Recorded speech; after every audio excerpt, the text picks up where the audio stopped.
kepada Ibu Guru.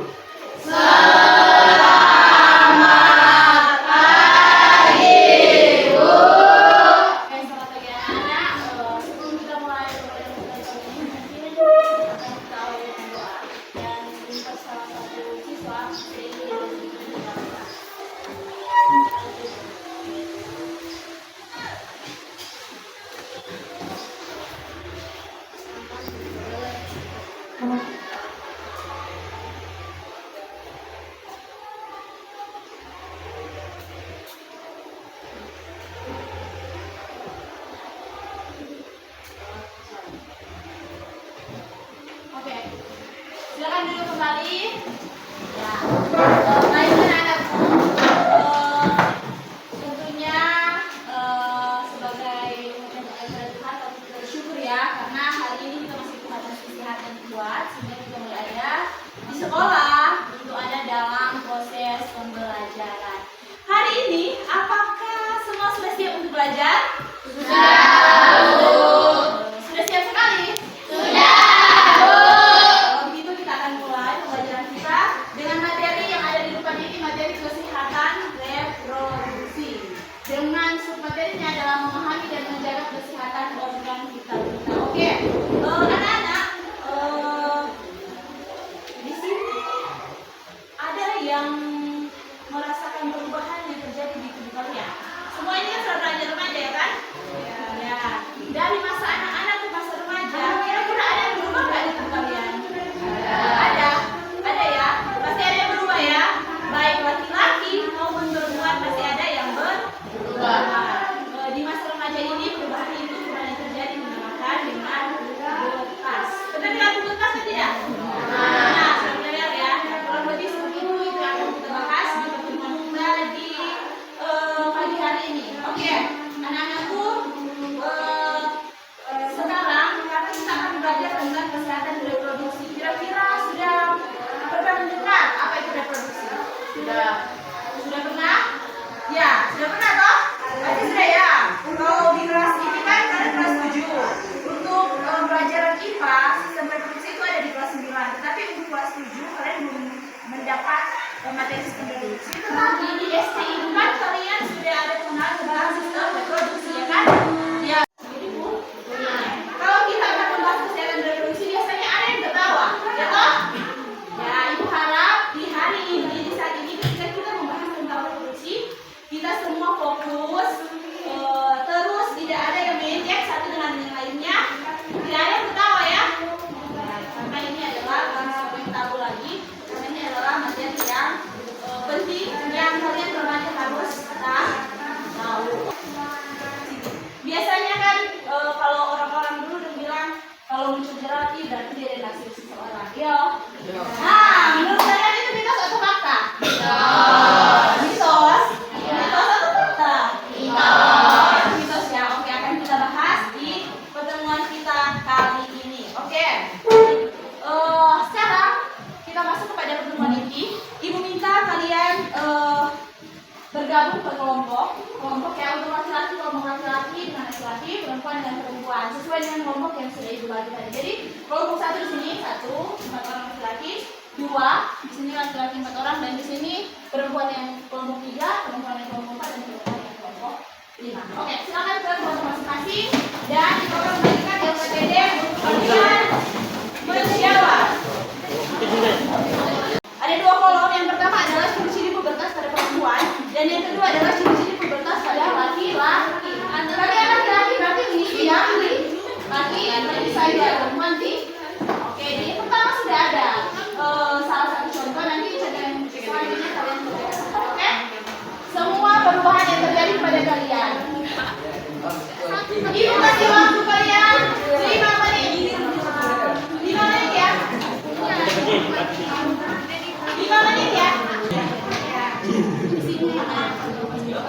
Oke, 1 menit lagi ya Pak. 1 menit lagi. 1 menit lagi.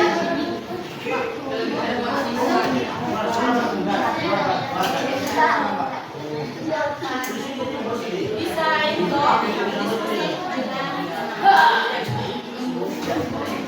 masing-masing perwakilannya akan mempresentasikan hasil dari diskusi kalian ya. Setiap kelompok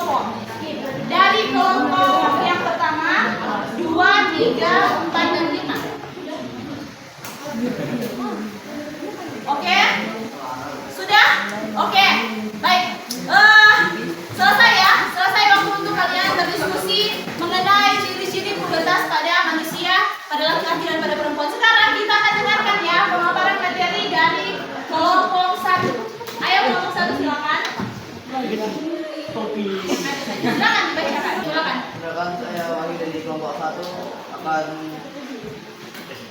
mempresentasikan hasil diskusi.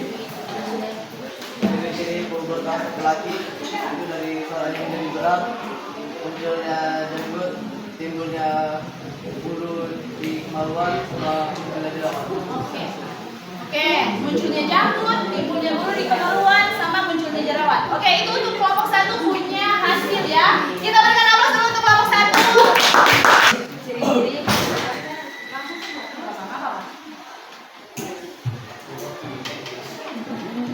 Ciri-ciri pubertas perempuan mulai mengalami menstruasi, tumbuh jerawat, bertumbuhnya payudara, tumbuhnya bulu-bulu di bagian tertentu, pinggul mulai membesar, perubahan. Oke, sip. Ya.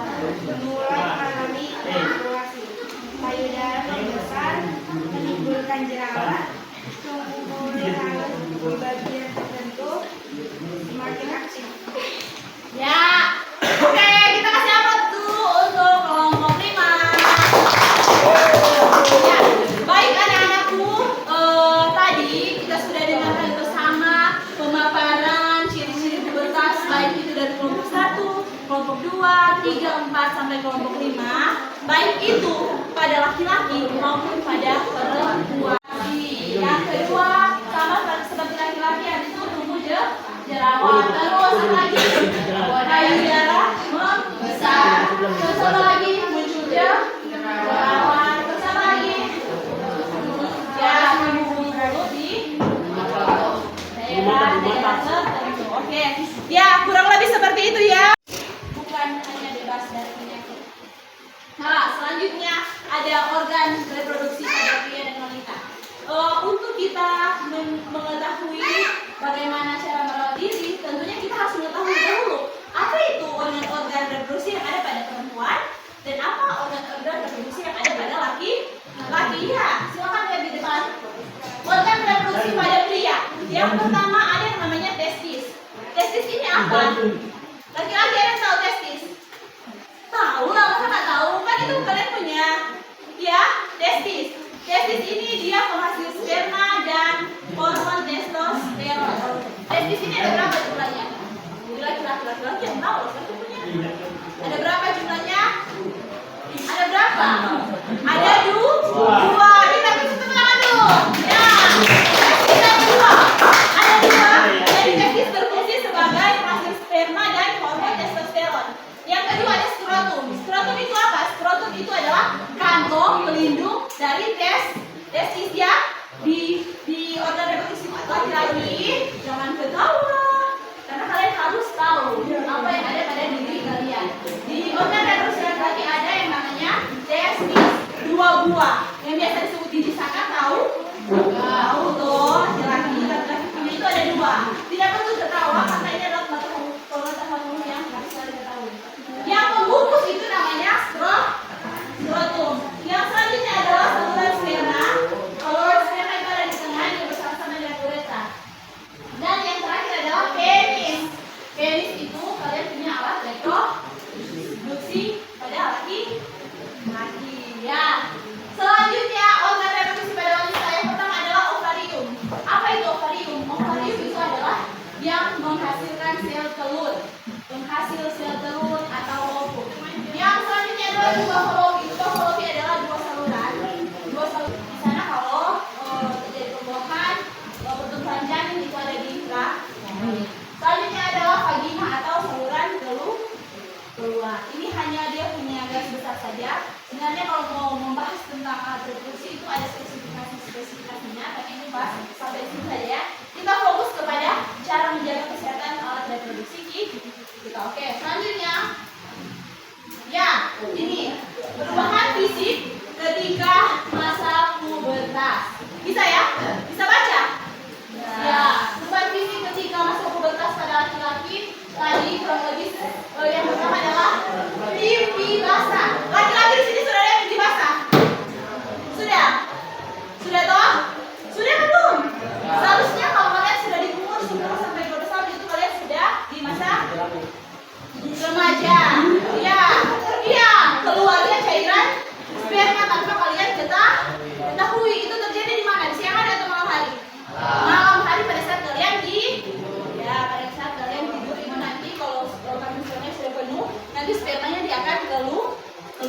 besar itu yang dinamakan mimpi basah. Terus suara membesar. Pada laki-laki nanti tumbuh jangkut, terus suaranya nanti menjadi lebih berat, besar dan berat. Terus selanjutnya adalah pertumbuhan rambut. Nanti saya punya rambut, siapa punya rambut? Siapa punya ketiak yang sudah rambut? Belum. Siapa yang sudah rambut ketiak? Tidak perlu tahu. Itu adalah bukan hal yang tabu. Dan itu pasti terjadi pada kalian. Ya, semua kalian akan mengalami yang namanya tumbuh rambut di kemaluan maupun di ketiak. Oke? Selanjutnya pada perempuan. Kalau pada perempuan, yang pertama tadi menstruasi. Ada yang sudah menstruasi di sini apa ada belum? Semua sudah? Semua sudah? Sudah. Berarti kalian sudah ada di masa remaja. Ketika kalian sudah menstruasi berarti organ reproduksi kalian sudah siap untuk dipakai, tetapi belum waktunya untuk apa? Ya dipakai, belum waktunya ya. Sudah siap tapi belum waktunya untuk dipakai. Oke. Selanjutnya adalah perubahan tubuh. Yang tadi payudara membesar. Oke. Pada perempuan di masa remaja, masa peralihan anak-anak remaja pasti akan mengalami perubahan pada payudara. Payudaranya nanti akan lebih membesar seiring bertambahnya waktu. Terus selanjutnya pinggulnya melebar dan kulit mulai berminyak. Kulit mulai berminyak itu yang nanti timbul jerawat. Dan untuk perubahan emosi ada yang sensitif, mudah marah dan ini. Oke, kita next ya. Ya, ini ya organ-organ reproduksi, apa perubahan apa yang terjadi pada tubuh kita saat pubertas.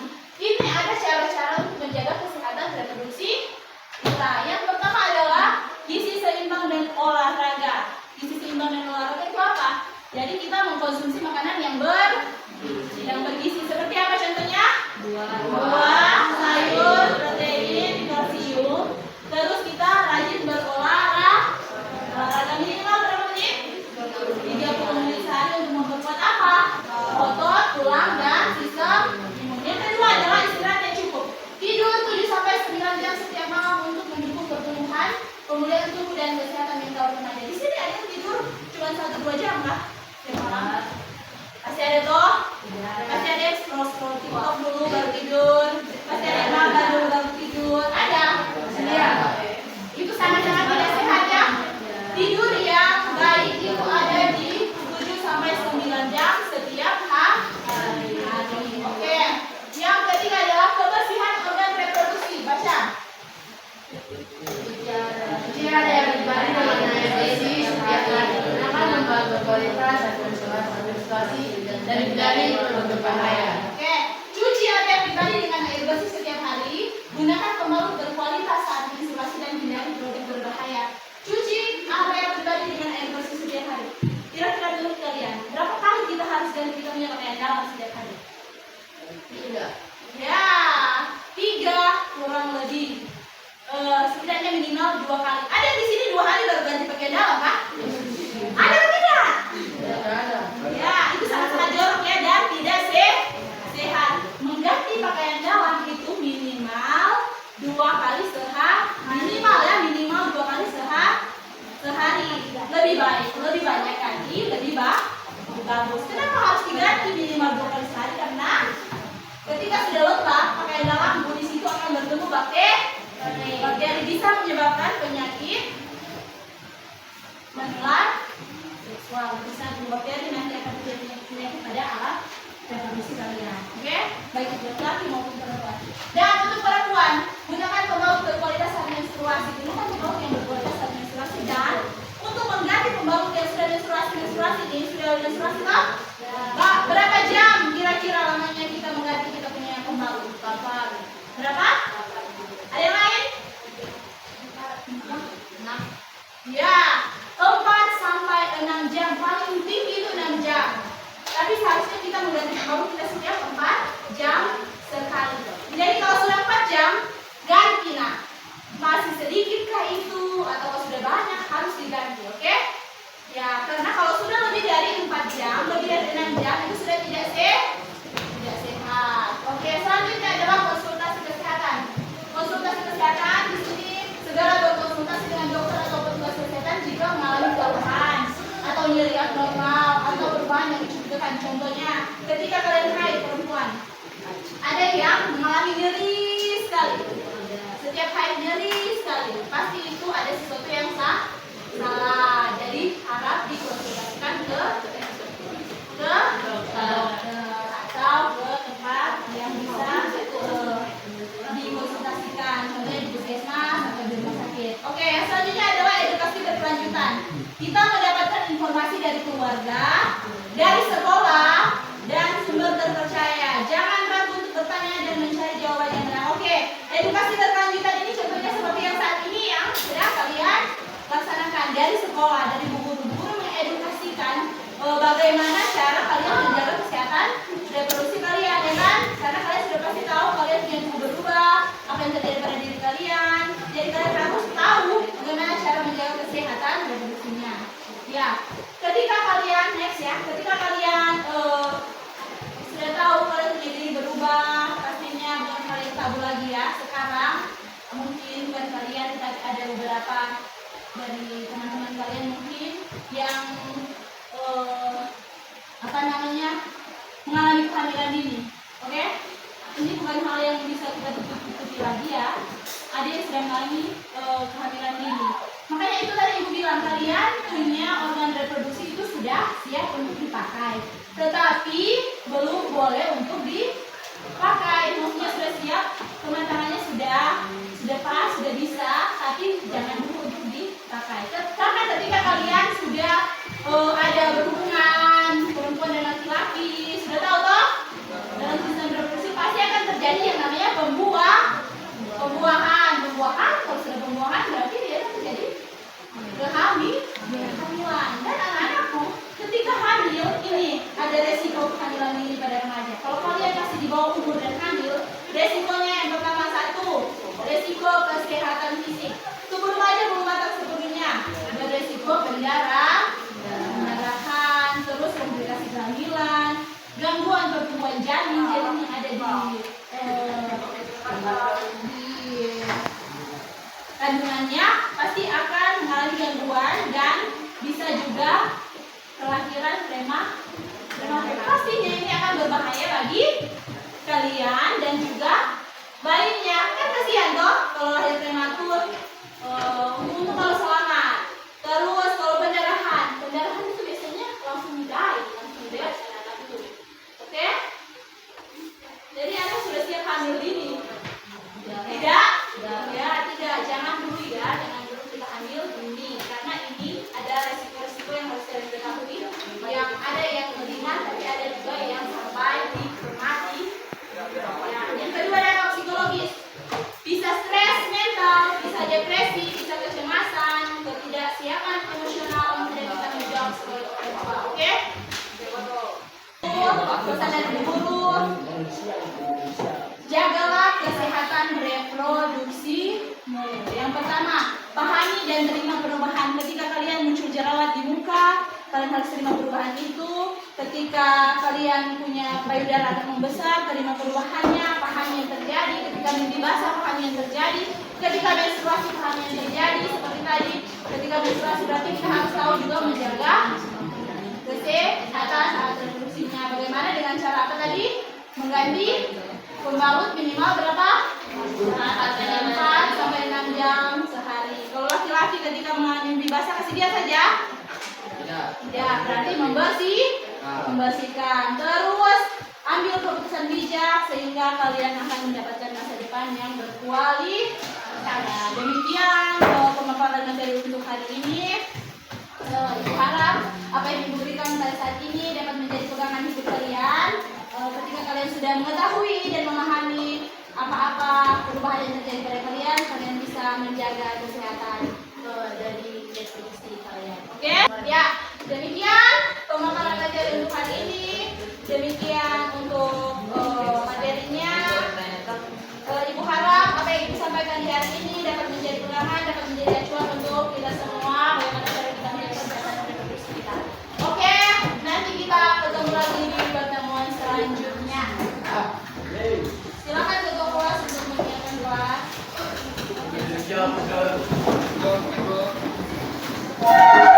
Guru.